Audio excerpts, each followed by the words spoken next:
Good morning everyone friends. सभी प्यारे साथियों को, सभी विद्यार्थियों को नमस्ते है भाई। कैसे हैं आप लोग बढ़िया होंगे। तैयारी भी आप लोगों का शानदार तरीके से चल भी रहा होगा। तो फ्रेंड्स, ये जो क्लास आप लोगों के लिए लेकर आते हैं, टेस्ट सीरीज लेकर आते हैं, लुसेंट और एनसीईआरटी के जो किताब होते हैं उसी के बेस के आधार पे जो है प्रश्नों को सेट किया जाता है और सेट करके आप लोगों के सामने लाते हैं। और ये जो प्रैक्टिस सेट होता है ना एनसीईआरटी और लुसेंट का, फ्रेंड्स ध्यान में रख लीजिएगा। सारे एग्जाम के लिए होता है इंपॉर्टेंस। ऑल एग्जाम या किसी भी स्टेट गवर्नमेंट की बात करते हैं या सेंट्रल लेवल की बात करेंगे, जैसे बात करेंगे फ्रेंड्स आरआरबी की बात करेंगे, ठीक है, एसएससी की बात करेंगे मेरे भाई।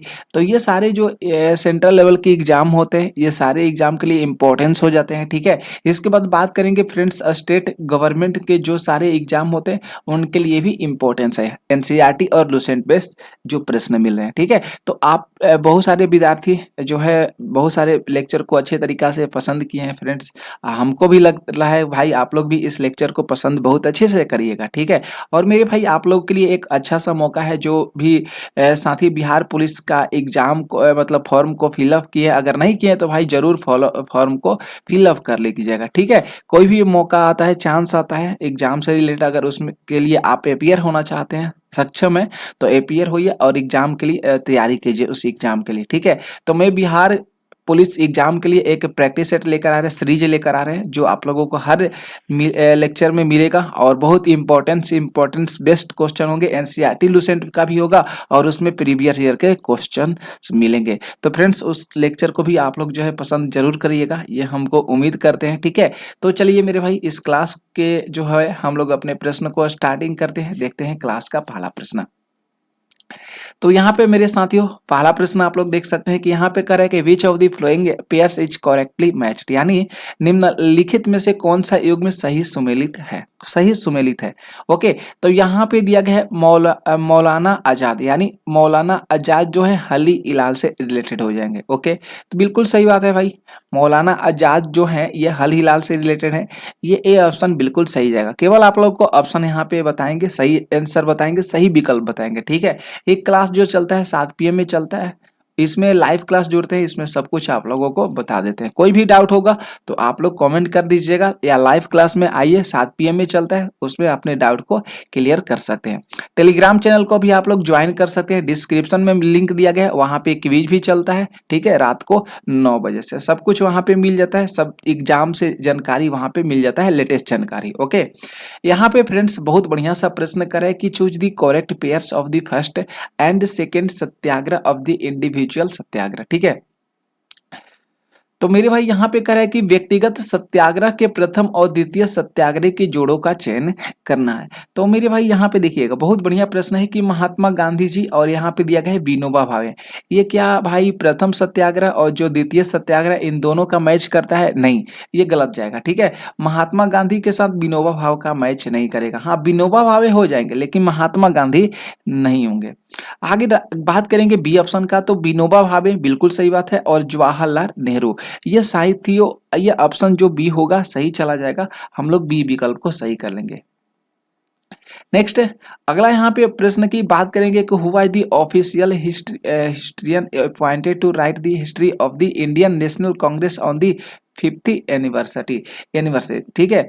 यहाँ पे कह रहा है कि स्थापना के 50 वर्ष पूर्व होने पर भारतीय राष्ट्रीय कांग्रेस का इतिहास लिखने वाला आधिकारिक इतिहासकार कौन थे?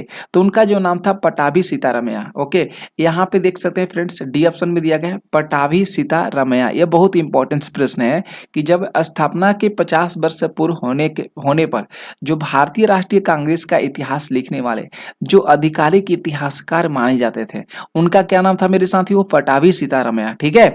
बहुत इंपॉर्टेंट प्रश्न। नेक्स्ट आगे बात करते हैं चौथा प्रश्न। यहाँ पे चौथा प्रश्न दिया गया है फ्रेंड्स कि who among the following considered as supporter of the extremist ideology, यानी निम्न में से कौन सा एक उग्र विचारधारा के समर्थक माने जाते हैं? उग्र विचारधारा के समर्थक किसको माना जाता है? तो फिरोज शाह मेहता। यहाँ पे आप लोग जो है ए ऑप्शन देख रहे हैं ना, फिरोज शाह मेहता, आप लोग इसको सही कर लीजिएगा, याद भी कर लीजिएगा, ठीक है।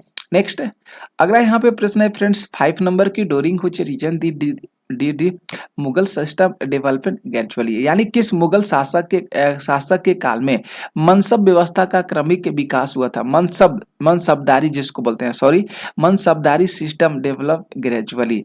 तो मेरे साथियों, मनसबदारी जो प्रथा है ना, ये अकबर के शासनकाल में आया था। किसके शासनकाल में? अकबर के शासनकाल में।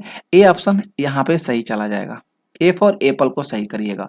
आगे बात करेंगे, 6 नंबर प्रश्न है। 6 नंबर प्रश्न दिया गया कि अंडर विच चार्टर एक्ट आवाज the open competitive exam for the selection of civil service introduce, यानी सिविल सेवकों के चयन के लिए खुली प्रतियोगी परीक्षाओं का आरंभ किस चार्टर अधिनियम के तहत किया गया था। मस्त, वेरी वेरी इंपॉर्टेंट प्रश्न है ये, कि सिविल सेवकों के चयन के लिए खुली प्रतियोगिताओं परीक्षाओं का आरंभ जो किया गया था, किस चार्टर अधिनियम के तहत किया गया था। तो मेरे साथियों याद रख लीजिएगा 1853 एडी कर लीजिएगा, यानी 1853 ईस्वी में चार्टर अधिनियम के तहत इस नियम को जो है प्रारंभ किया गया था। ओके, तो B for better of luck, ये सही जाएगा।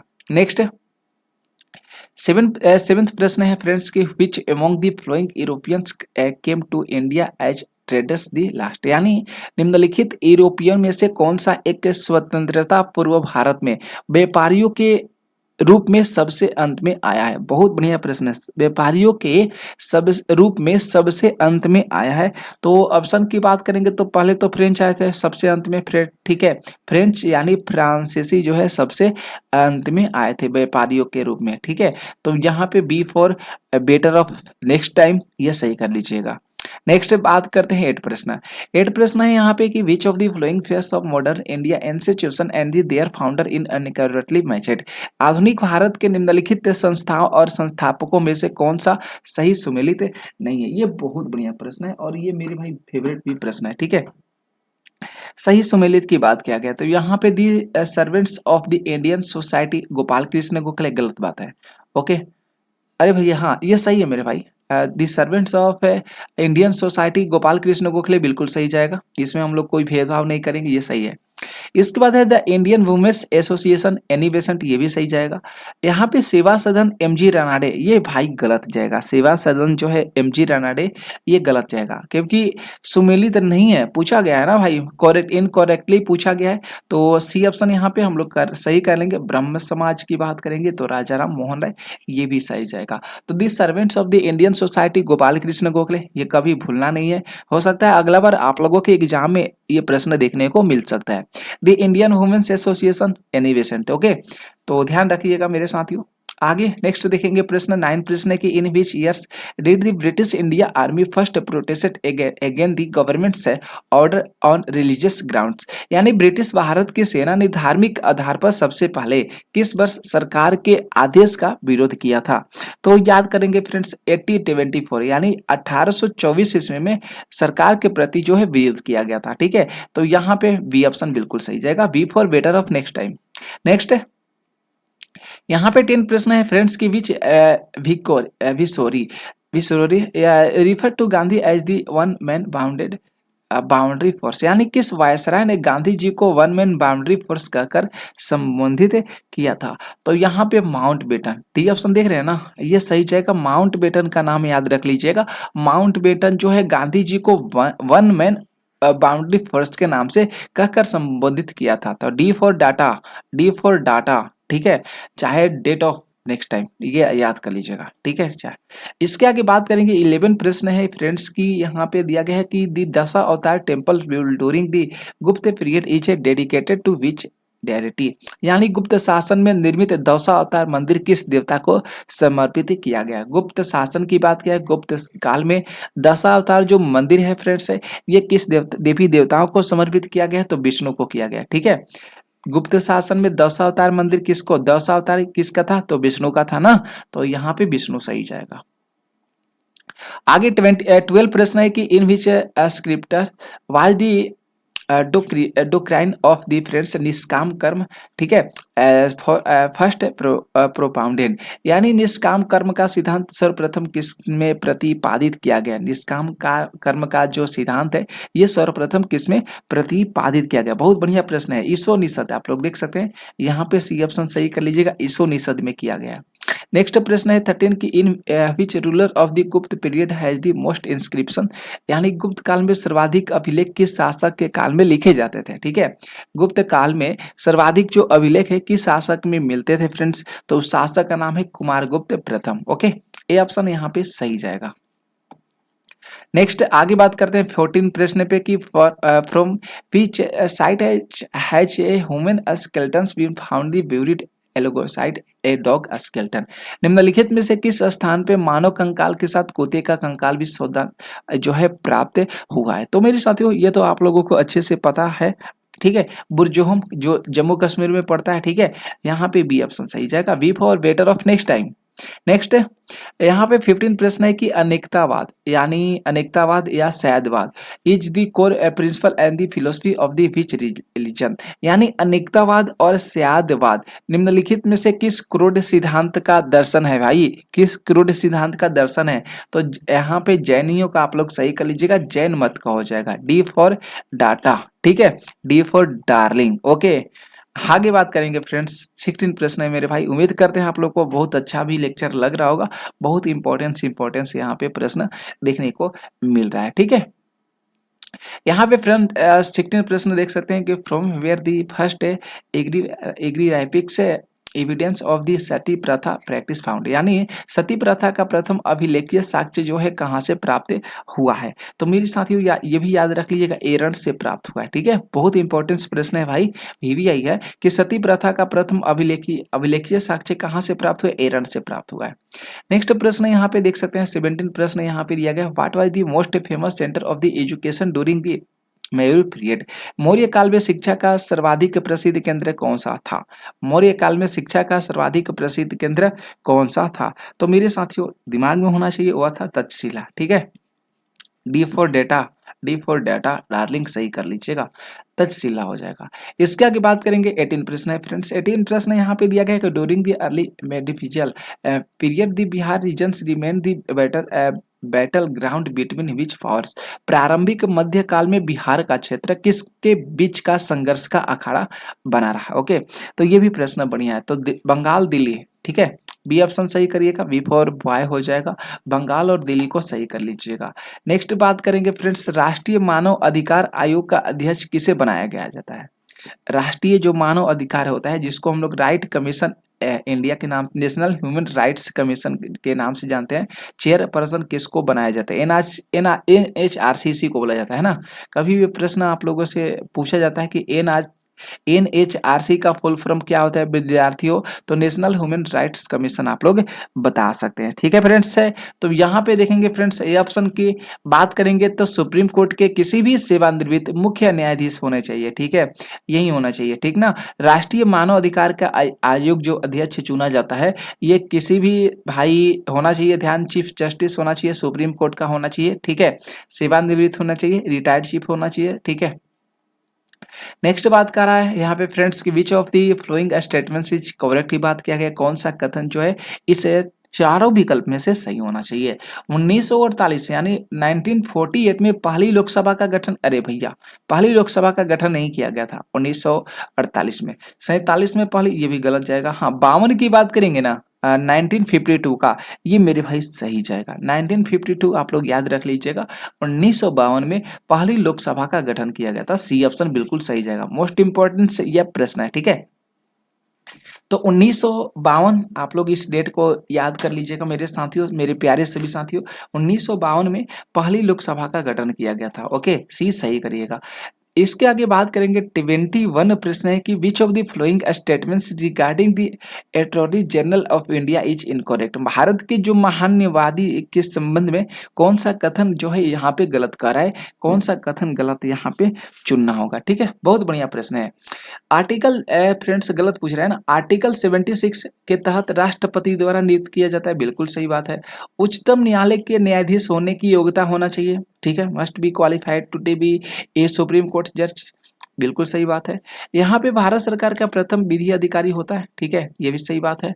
संसद की के कार्रवाई में भाग लेने और वोट देने का अधिकार होता है, तो गलत बात कर रहा है ना। जो भारत के महान्यवादी होते हैं ना फ्रेंड्स, ये जो होते हैं संसद की जो कार्रवाई होती है उसमें भाग लेने का अधिकार नहीं होता है, वोट देने का भी अधिकार नहीं होता है, तो डी सही जाएगा। आगे बात करेंगे फ्रेंड्स, देख लीजिएगा 22 प्रश्न यहाँ पे कर रहा है कि under which of the following two banks have the maintain a certain ratio between the risk weighted asset the capitals। निम्नलिखित में से किसके अंतर्गत बैंकों को अपनी जोखिम भारित परिसंपत्ति तथा अपनी पूंजी के बीच एक निश्चित अनुपात बनाकर रखना होता है। बहुत बढ़िया प्रश्न है, ठीक है। तो बात करेंगे पूंजी पर्याप्त अनुपात, जो वहाँ पे जो कैपिटल जो एडुकेंसी रेशियो होता है जिसको CAR के नाम से जानते हैं, उसी को पूंजी पर्याप्तता अनुपात बोलते हैं। तो डी सही करिएगा। 23 प्रश्न है कि when was the traditional agriculture development scheme launched. परंपरागत कृषि विकास योजना को कब शुरू किया गया था? तो परंपरागत कृषि विकास योजना को शुरू किया गया था मेरे साथियों, ध्यान रखिएगा, 2015 में किया गया था। 2015 को सही करिएगा, ठीक है। 2015 आप लोग सही कर सकते हैं। परंपरागत कृषि विकास योजना 2015 में शुरू किया गया था। आगे बात करेंगे 24 प्रश्न करा है कि identify the incorrect statements regarding the goods and service and tax. DST की बात किया गया है, ठीक है। वस्तु और सेवा कर जो है इसके संबंध में असत्य कथन का चयन करना, चिन्हित करना है। यहाँ पे कौन सा असत्य कथन है? 1 जुलाई 2021 को GST को 4 वर्ष पूरे हुए थे, भाई बिल्कुल सही बात है। GST में अनेक अप्रत्यक्ष करों को समाहित किया गया, बिल्कुल सही बात है, ठीक है। यहाँ पे GST के अंतर्गत 5%, 12%, 18%, 26% की दर है, गलत बात है, ठीक है। यहाँ पे गलत की बात किया है तो सत्य कथन सही जाएगा ना कि 5%, 12%, 18%, 26% की दर नहीं है। नेक्स्ट 25 प्रश्न है कि which river of India cuts through the all Indian Himalaya range, यानी भारत की वैसी नदी जो है हिमालय की सभी श्रृंखला को काटती है, वह कौन सी नदी है? इंपॉर्टेंस है, सतलज नदी है, ठीक है। सभी श्रृंखला को काटती है, हिमालय की जो सभी श्रृंखला है ना, उस सारी श्रृंखला को सतलज नदी काटती है फ्रेंड्स, ध्यान रखिएगा, बहुत इंपॉर्टेंट प्रश्न है। 26 प्रश्न है कि which of the following is not responsible for the extension of the species. निम्नलिखित में से कौन एक ऐसी प्रजाति की विलोपन के लिए उत्तरदायी नहीं माना जाता है, ठीक है, नहीं माना जाता है विलोपन के लिए, ओके। तो यहाँ पे जो व्यापक नीचे दिया गया है ना, देख सकते हैं कर्मता, जिसको वर्ड नीचे बोला जाता है, यही जो है फ्रेंड्स किसी भी प्रजाति के विलोपन के लिए उत्तरदायी नहीं माना जाता है, ठीक है। तो ए ऑप्शन सही कर लीजिएगा, ए फॉर अंडारोल, ओके। यहाँ पे 27 प्रश्न है कि the tropics of the Capricorn does not the pass thoughts which of the following. मकर रेखा इनमें से किससे होकर नहीं गुजरती है? तो मकर रेखा जो गुजरती है फ्रेंड्स, इसमें बात करेंगे बोल्बिया से होकर नहीं गुजरती है। सी फॉर सेंट्रल और एग्जामिनेशन याद कर लीजिएगा, ठीक है। मेडागॉस को टोंगा वात्सावना से जाती है, बोल्बिया से नहीं जाती है। 28 प्रश्न है कि which is the correct east to west order of the following seas, यानी निम्नलिखित सागरों का पूर्व से पश्चिम के सही क्रम की यहाँ पे बात कर रहा है, ठीक है। तो बेरिंग सागर, कैरिबियन सागर, लाल सागर, पीला सागर। ये बोरिंग सागर तो ठीक है, बोरिंग सागर के बाद पीला सागर आना चाहिए, गलत जाएगा। बेरिंग सागर के बाद कैरिबियन सागर दिया गया, ये भी गलत जाएगा। लाल सागर पहले गलत दिया गया, गलत बात है, ठीक है। यहाँ पे अगर बेरिंग सागर, इसके बाद है पीला सागर, लाल सागर, कैरिबियन सागर, बहुत बढ़िया हो जाएगा, ठीक है। डी ऑप्शन सही कर लेंगे फ्रेंड्स आप लोग मेरे भाई, ठीक है। तो इस तरह के प्रश्न आपके एग्जाम में दिया गया जाएगा। तो पूरब से पश्चिम की ओर बात किया गया, ईस्ट से वेस्ट की ओर बात किया गया, तो पहले बेरिंग सागर याद कर लीजिएगा, इसके बाद येलो सी है, रेड सी है, और यहाँ पे कैरिबियन सागर हो जाएगा, सी हो जाएगा। 29 प्रश्न है फ्रेंड्स कि which instruments is to measure the depth of sea, यानी समुद्र की गहराई किस यंत्र द्वारा मापी जाती है? तो फैथोमीटर से, ओके, फैथोमीटर से मापी जाती है ना, सी फॉर सेंट्रल एग्जामिनेशन। 30 प्रश्न है फ्रेंड्स की which method is use to determine the age of earth, यानी पृथ्वी की आयु का मापन निम्नलिखित में से किस विधि के द्वारा किया गया? तो रेडियो जो धर्मी रेटिंग्स विधि होता है ना, इसी के माध्यम से किया जाता है कि यूरेनियम डेटिंग विधि से। तो सी ऑप्शन सही करिएगा, यूरेनियम डेटिंग विधि के द्वारा जो है पृथ्वी की आयु का मापन किया जाता है, ठीक है। तो सी ऑप्शन मेरे भाई सही कर लीजिएगा, सी फॉर सेंट्रल एग्जामिनेशन। 31 प्रश्न है कि which animal has the highest number of ribs, किस जंतु में सर्वाधिक पसलियां होती है? रिब के मतलब क्या होता है? पसली होता है। रिब के मतलब क्या होता है? पसली। तो सबसे ज्यादा पसली होता है सांप में होता है, स्नेक में होता है, सी सही जाएगा। नेक्स्ट बात करेंगे 32 प्रश्न है फ्रेंड्स की the lord detectors instruments is as name as.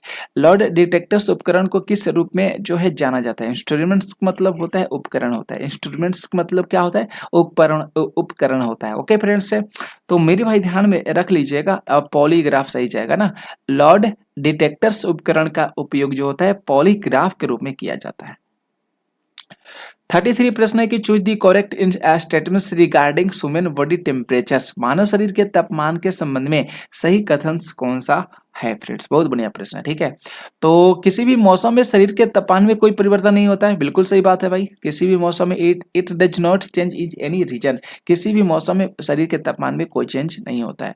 34 प्रश्न है कि विच oxygen concentration is in the blood decrease the breathing rate. रक्त में ऑक्सीजन की सांद्रता में कमी आने पर श्वास की जो गति होती है ना फ्रेंड्स, ध्यान रख लीजिएगा, वह होती है बढ़ जाती है। क्या होती है, इंक्रीज फॉर नॉर्मल, सामान्यतः रूप से बढ़ जाती है। ए फॉर एप्पल को सही करिएगा। 35 प्रश्न है कि which is the smallest unit of the length. लंबाई की न्यूनतम इकाई क्या मानी जाती है। तो लंबाई की न्यूनतम इकाई फर्मी मीटर मानी जाती है। क्या मानी जाती है, फर्मी मीटर को माना जाता है। 36 प्रश्न है कि which organs of the body work consistently. यानी शरीर का ऐसा कौन सा अंग है जो हर समय काम करता रहता है। तो शरीर का वह अंग है हार्ट। हार्ट जो है हमेशा काम करता रहता है। नेक्स्ट बात करेंगे 37 प्रश्न है 37 की विच of the following has the dimension formula है। यहाँ पे डायमेंशन फार्मूला आप लोग देख सकते हैं और पूछा जा रहा है कि ये डायमेंशन फार्मूला किसका है। तो चाल का हो जाएगा, वेलोसिटी का हो जाएगा, ये सही करिएगा। नेक्स्ट बात करेंगे फ्रेंड्स, बहुत बढ़िया प्रश्न है 38 विच what is the correct order of air movement during respiration. यानी श्वसन के दौरान हवा के गमन का सही क्रम पूछा जा रहा है कि सही क्रम यहाँ पे क्या है। तो पहले तो ब्रोकियोलस गलत बात कर रहा है, ठीक है, ब्रोकियोलस नहीं जाएगा, गलत हो जाएगा। इसके आगे बात करेंगे नासा मार्ग, तो बिल्कुल सही है भाई। ट्रैकिया बिल्कुल सही बात है, ब्रोकाई और ब्रोकियोलस ये सही जाएगा, बी ऑप्शन बिल्कुल सही जाएगा। तो सांस लेने के दौरान जो हवा हम लोगों के शरीर में पहले प्रवेश करता है ना, नासल पास में करता है, नास में करता है, ठीक ठीक। इसके बाद कहाँ पे जाता है, ट्रैकिया में जाता है फ्रेंड्स, ठीक है। इसके बाद ब्रोनकाई में जाता है और तब जाकर ब्रोकियोलस में जाता है, तो बी सही कर लीजिएगा। नेक्स्ट बात करेंगे भाई यहाँ पे जो 39 प्रश्न है कि which waves can travels in vacuum. यानी निर्वात में गमन करने वाले तरंगे कौन से हैं। तो याद रखेंगे विद्युत चुंबकीय तरंग, जिसको इलेक्ट्रोमैग्नेटिक्स वेव बोलते हैं। क्या बोलते हैं, जिसको इलेक्ट्रोमैग्नेटिक वेव बोलते हैं, विद्युत चुंबकीय तरंग बोला जाता है। 40 प्रश्न है फ्रेंड्स की विच of the following is a physical change. यानी निम्नलिखित में से कौन सा भौतिक परिवर्तन है। तो याद रखेंगे भौतिक परिवर्तन बर्फ का पिघलना, मेल्टिंग ऑफ आइस सही कर लीजिएगा, बर्फ का पिघलना। 41 प्रश्न है कि for which of the following the capillary क्रिया नॉट द एनी फैक्टर्स। निम्नलिखित में से किसके लिए केशिकत्व एकमात्र कारण नहीं है, ठीक है, केशिकत्व जो है एकमात्र कारण नहीं है। तो मेरे साथियों बात करेंगे, देखेंगे ऑप्शन तो दिया गया, हाँ ठीक है, डी ऑप्शन मिल गया है कि पौधे की जड़ों से जल का इसके प्रण समूह की ओर बढ़ना, ये जो है फ्रेंड्स कैपिलरी क्रियाओं का नहीं उदाहरण है, ठीक है, capillary not the only factors. आगे 42 है कि निम्न में से कौन सा तत्व नहीं है, which of the following knots and elements. तो यहाँ पे बात करेंगे गैस जो हो जाएगा, ये एलिमेंट्स नहीं है। यहाँ पे 43 प्रश्न है कि at pressure is a solid carbon dioxide ठोस कार्बन डाइऑक्साइड जो होते हैं ये किस दाब पर संग्रहित किया जाता है। तो ठोस कार्बन डाइऑक्साइड को संग्रहित किया जाता है हाई प्रेशर पर, ठीक है, उच्च दाब पर किया जाता है। 44 प्रश्न है कि which the nitrogen content the urea is the agriculture. कृषि के प्रयुक्त में यूरिया जो होती है, यूरिया में नाइट्रोजन की मात्रा कितना होता है। तो 46% होता है। कितना होता है, 46% होता है। नेक्स्ट बात करेंगे 45 प्रश्न है कि which of the following is a bio indicators of air प्रदूषण। निम्नलिखित में से कौन सा एक वायु प्रदूषण का जय सूचक है। तो वायु प्रदूषण की बात करेंगे, लीचेन को सही करिएगा, ठीक है, लाइकेन सही जाएगा, लाइकोन जो है ना वायु प्रदूषण का जय सूचक है। 46 प्रश्न है कि which calcium compounds from the tooth enamel. यानी दंत वल्क निम्नलिखित में से कैल्शियम, ठीक है, कैल्शियम माफ कीजिएगा, कैल्शियम है ना भाई। Which calcium compound forms the tooth enamel. यानी दंत वल्क निम्नलिखित में से कैल्शियम के किस यौगिक से बनता है, ठीक है, कैल्शियम के किस यौगिक से दंत वल्क बनता है, ये प्रश्न पूछा जा रहा है। तो कैल्शियम फास्फेट को सही कर लीजिएगा, कैल्शियम फास्फेट। यहाँ पे बात करेंगे फ्रेंड्स, 47 प्रश्न है कि which sorry why does coolings occur due the evaporation, यानी वाष्पीकरण के जो कारण होता है, शीतलता होता है, ये कैसे होती है। वाष्पीकरण के जो कारण शीतलता होता है ना, ये कैसे होता है, तो ये होता है द्रव के कण द्वारा ऊर्जा अवशोषित करने पर। 48 प्रश्न है फ्रेंड्स कि भी किस वैज्ञानिक ने द्रवों की विभाज्यता का सिद्धांत सर्वप्रथम प्रस्तुत किया है, तो जॉन डाल्टन के द्वारा किया गया। ठीक है, नेक्स्ट मेरे साथियों देखेंगे 49 प्रश्न है कि which lens is used for myopia, निकट दृष्टि दोष में किस लेंस का प्रयोग किया जाता है, तो पता है ना, अवतल लेंस का, कॉनकेव लेंस का प्रयोग किया जाता है, कॉन्वेक्स लेंस का नहीं प्रयोग किया जाता है। कॉन्वेक्स लेंस उत्तल लेंस और कॉनकेव लेंस अवतल लेंस, प्लेन लेंस समतल लेंस। ठीक है, 50 प्रश्न की बात करें, मैग्नीशियम क्लोराइड का रासायनिक सूत्र क्या होता है। मैग्नीशियम क्लोराइड का रासायनिक सूत्र MgCl2 होता है। क्या होता है, MgCl2 होता है। सी ऑप्शन सही कर लीजिएगा। तो ये क्लास के जो प्रश्न लिए थे फ्रेंड्स, कैसा लगा क्लास का प्रश्न, आप लोग जरूर कमेंट करके बता दीजिएगा। मिलेंगे नेक्स्ट क्लास में, आज के लिए थैंक यू।